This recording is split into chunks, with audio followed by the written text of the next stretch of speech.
Salam dostlar.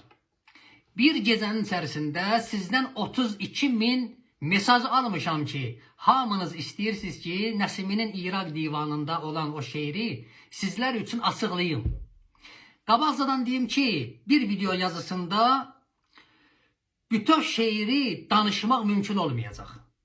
Çünki Nəsiminin hər kəlməsi bir dənə fəlsəfi termindir. Onun hər kəlməsinin üstündə xüsusi dayanmaq lazımdır. Çünki rəhmətli özü buyurur ki, hər kimsə Nəsimi sözünü fəhm edə bilməz. Bu quş dilidir. Bunu Süleyman bilir ancaq. Onun hər kəlməsinin üstündə gərək xüsusi dayanasan, diqqət eləyəsən.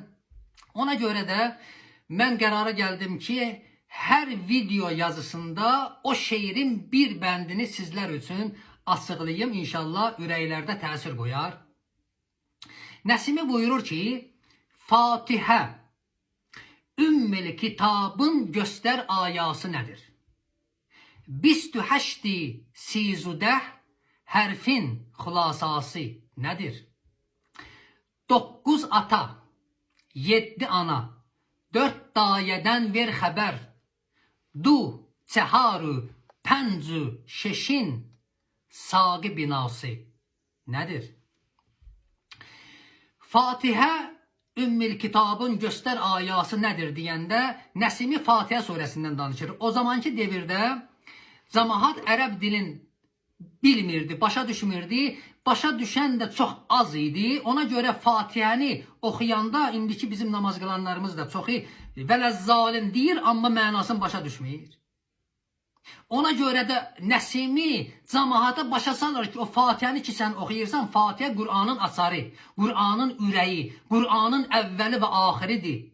Sən ki onu oxuyursan, onun mənasını sən bil. Mənasın qəlbindən keçir ki, sən biləsən sən nə oxuyursan. Namaz qılan Fatihə surəsini, İxlas surəsini oxuyur, amma mənasını başa düşmür. Belə olmaz. Allah əmr edir Qur'an-ı Kərimdə, elmi beşikdən qəbrə qədər öyrənin Peyğəmbər buyurur. İqrə, Allah əmr edir, oxu. Allah bunu vacib buyurub bizə oxumaq, öyrənmək. Nəsimi buyurur, Fatihə, Ümmül kitabın göstər ayası nədir?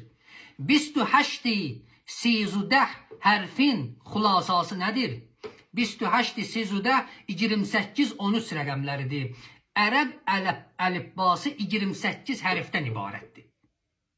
Allah Muhammed kəlməsi 13 səsdə tamamlanır. Hərfin xülasası nədir? Allah Muhammeddir. Barmaq hesabı sayılsın, Allah Muhammed 13 səsdə tamamlanır.